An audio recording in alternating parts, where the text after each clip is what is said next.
आमच्या देवाला सौख्य. ज्वलाक्ष हा? आणि भद्राक्ष या दोन पाशवी शक्ती तुम्ही निर्माण झाला हा. आणि माझ्या राजा उपद्रव माजवण्याच्या हेतून तुमची पावलं तुम्ही जीवनात टाकत आहात. खबरदार. काय म्हणाला?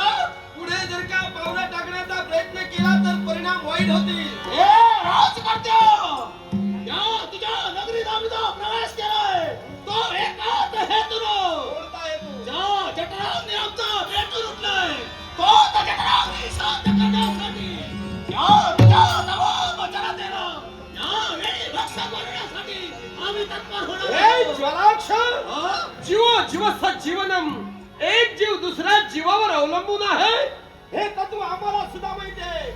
पण आज तुमच्या हुकेचं सांत्वन व्हावं याच्यासाठी ज्या अरण्याच्या ठिकाणी आपण थैमान घालत आहात त्यातील एखादा हिंस शोपद मारा, एखादा जनावर मारा आणि तुमच्या हुकेचं सांत्वन तुम्ही करा. पण माझ्या राज्याने माझ्या जनतेला जर का त्रास देण्याचा प्रयत्न केला लक्षात ठेवा माझ्याशी आहे. राजकर्त्या, या वेळी आम्हाला पाहिजे ते नरमाव.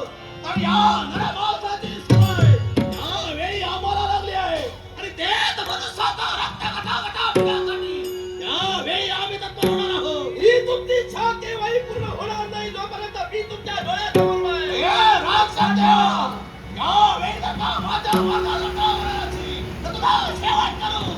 तुला माझा भक्त बनवीन. तुला या तुझ्या जनतेचा साथ आहे. नक्कीच मला प्रथम तुला भक्षण म्हणून स्वीकारावं लागेल. पण माझ्या जनतेचा विचार जर का सहजासहजी जर का करून टाकला नसेल, तर तुला हा माझा क्षमा झाला पर्यंत आहे. कोणत्या प्रकारे यावेळी माझा मार्ग डोळ्यात आहे हे मलाही माहित आहे.